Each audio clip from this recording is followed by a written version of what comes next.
This segment of Delmarva Life is sponsored by AC Plant and Turf. Fungus can grow at an incredible rate, and even though it is hot outside, it is not making a warm welcome. When it sticks around for too long, it can lead to a damaged lawn. But thanks to cutting-edge technology, the grass can be greener on the other side. With us this afternoon to talk more about that is Richie Thurman.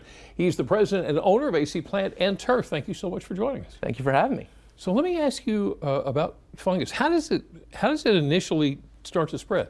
Well, lawns, much like people, when your health drops, and our health is definitely dropping in lawns this year with the amount of heat stress that we've already had. So we've had this really long drought period. Right.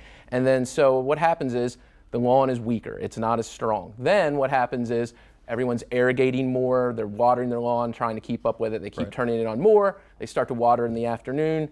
And then all of a sudden we had all that rain. So basically you have a stressed lawn followed up by just the perfect conditions for fungus to grow in a weak lawn, and that's why all of a sudden you're seeing it just spread really aggressively now. I hate to ask this question. What happens if we don't treat it? So there's two methods. So sometimes a lawn can recover on its own. Yeah.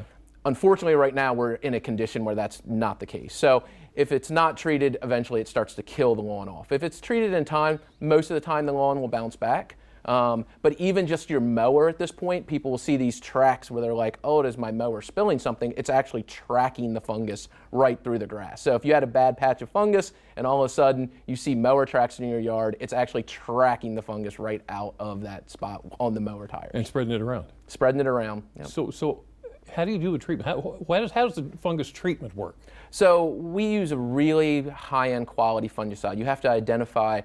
Most of the time we're running the brown patch now. Right. You have to pick the right product to treat it with. Okay. And then it's a liquid product that we put down. We treat the entire yard. That cuts down the fungus. And then the big part of that is just like taking an antibiotic, you don't want to keep using the same fungicide because the fungus gets used to it. Right. So then now it's, well, what is the best, most environmental friendly fungicide that we can use and switch over to treat the lawn with. Keep it off balance and take it. Wow. Are there any other plant care issues that homeowners need to watch out for this time of year? Oh, yes. So this time of year, there's a host of things. You know, on our plant care side, we've struggled with Japanese beetles. We've struggled with fungus this year. Now bagworms are really bad, eating up your evergreens, so that's something to pay close attention to. Right. And you can do those too? Yes. Yes, we treat. I always hate seeing those things come out. Yes, and we thought it wasn't going to be bad this year, but they just kind of hatched a little bit later, so they're wreaking havoc right now. How about that? Have you got any programs for homeowners associations?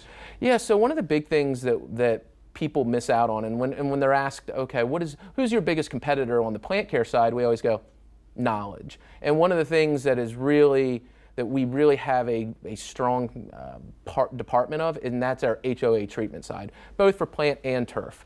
It started with our plant care division that we focused just on HOAs, and now it's moved into our turf care division as well. So yes, we offer a full gambit of treatments and consulting for HOAs. I got a funny feeling we could probably spend most of the afternoon with you, couldn't we? You've got a lot going on. Yes, there's in the plant care world, it's always evolving. There's always new issues. Here on the shore is one of the toughest places for plants in the country. Really?